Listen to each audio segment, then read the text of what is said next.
Hello and welcome to today's webinar entitled Networking 101. My name is Paul Gagnon and I am a career consultant at the Yukon Center for Career Development. Before we get started, I'd like to go over a few items so you know how to participate in today's webinar. You will have the opportunity to submit text questions by typing your questions into the questions pane of the control panel. You may send in your questions at any time during the presentation. Since this is a previously recorded webinar, these questions will be emailed to me and answered within 3 business days. Note that a recording of today's webinar will be emailed to all webinar registrants within 24 hours. Today I'll be going over what networking is, the different types of networking, and some tips and strategies to network in different situations. So what is networking? Networking can refer to many different types of interactions. It is often portrayed as very formal, such as a career fair, but the truth is that you can network pretty much anywhere. Where and how you network may depend on things like your major and your career goals. Overall, there are 3 types of networking: everyday networking, networking at events, and online networking. We'll go over each type of networking, starting with everyday networking, which is the most common form. Everyday networking is less structured and includes making professional connections with people you interact with on an everyday basis, including professors, TAs, other professionals, and friends. This type of networking is generally unstructured and informal. This can mean talking to professors and graduate students in your research setting to learn more about their projects and interests, attending a professor or TA's office hour to learn more about what they do and potential opportunities within their field, asking questions and participating in class, attending on-campus talks or conferences and asking questions, interacting with students, professors, and professionals through clubs and organizations, talking to friends, classmates, and colleagues, especially if they have similar career interests. Networking at events is the typical networking that we usually think about. These include attending a career or internship fair, conducting an informational interview. An informational interview is a 20 to 60-minute conversation with someone where you ask them questions to learn more about their major, occupation, company, or industry. Attending networking events, which are often sponsored by employers and effective for applying for jobs and learning more about specific companies. A common type of networking even is an information session, where an employer shares more information about their company and opportunities. Info sessions are great places to network, and an upcoming info sessions are listed in Handshake under events. Affinity groups also often sponsor networking events. Affinity groups are organizations that serve to bring together people who share a common professional interest. Attending a conference is also a great way to meet and talk with professionals in your field or industry. Online networking involves using online resources to connect and form professional relationships with people you might not otherwise meet. Ways to connect online include LinkedIn, Husky Mentor Network, and TME Mentors. You can network through LinkedIn by connecting with and staying connected to other students in your major or field of interest, friends who have graduated, family members, professional connections, and other people you may know. Regularly use LinkedIn to post professional content, like and comment on others' content, and participate in conversations within groups. You can also use the Search Alumni tool to find Yukon alumni working in your field of interest and possibly set up informational interviews with them.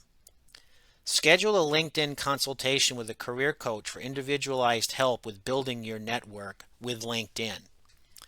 Husky Mentor Network allows you to reach out to professional UConn alums within your field. These professionals have opted into the network because they want to mentor current students. Take advantage of this and connect with key professionals. You can request a career conversation and talk to an alum about how they got to where they are and any advice they have. Visit our website at career.uconn.edu to create your account and get started. The Major Experience, or TME, is a joint partnership between the Center for Career Development and ACES, designed to facilitate major exploration among all students, whether you are completely undecided, comfortably declared, or somewhere in between. TME has undergraduate student mentors for each of the many majors on campus. You can reach out to them and ask questions to gain more information about what it's like to be in a given major. Visit tme.uconn.edu to get started. Now that we've covered the types of networking, we're going to move into some networking strategies. No matter what type of networking you are using, keep in mind places, people, and topics to determine the appropriate behavior for the situation. For places, think about what is the setting. Is it formal or casual? For people, think about who you are networking with. Are they a supervisor or a colleague? Do they have a position of status, or are they more of a peer? For topics, think about what you are interested in talking about. What do I want to share about myself? The networking location helps determine the level of formality, as your tone and level of formality will change based on where the networking is taking place. Let's go over two examples. In example 1, you're interested in applying to an on-campus lab and have asked your TA, a graduate student in that lab, if you could come to their office hours to learn more about opportunities within the lab.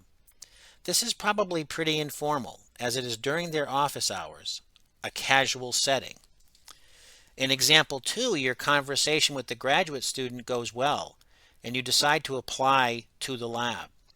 You fill out an online application and receive an email from the head of the lab asking you to come into the lab for an interview. This will likely be much more formal than your conversation with the grad student, as the setting is more formal than the TA's office hours.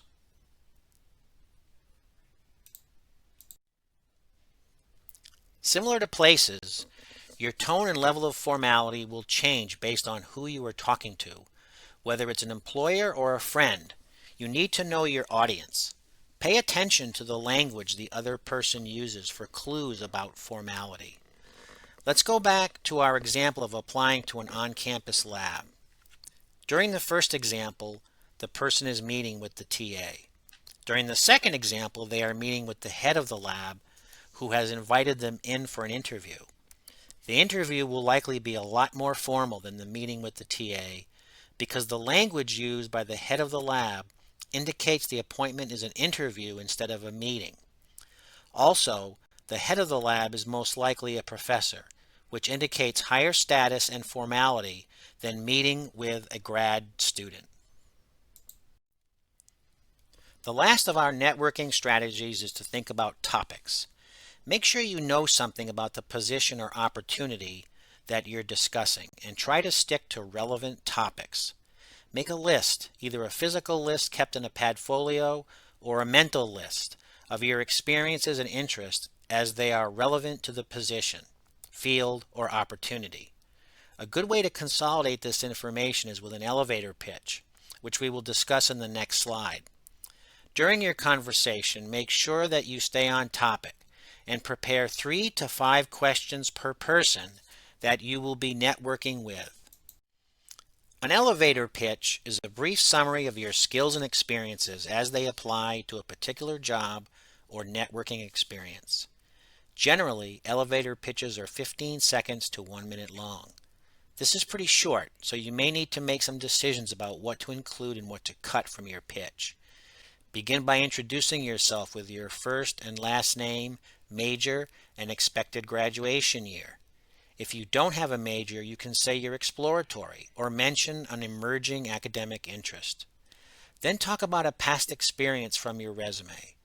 These previous relevant experiences could include an internship, part-time or full-time jobs, research experiences, volunteer experiences, academic projects, and other projects that you completed in labs, clubs, and organizations.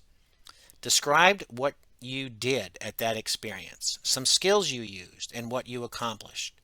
Relate this to the particular networking topic. End your elevator pitch by stating your future goals and what you are hoping to learn from the conversation. Talking about yourself may seem awkward now, but in the professional world, people expect you to talk about your job, education, experiences, and goals, and they expect to be asked the same.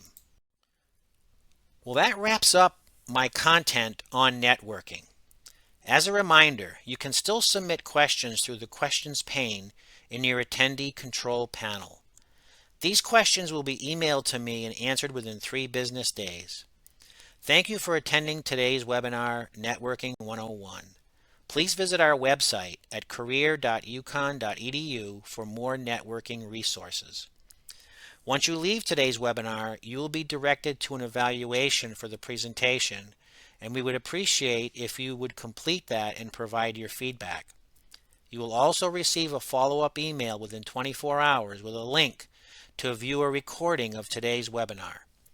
Thank you for joining us today and have a great rest of your day.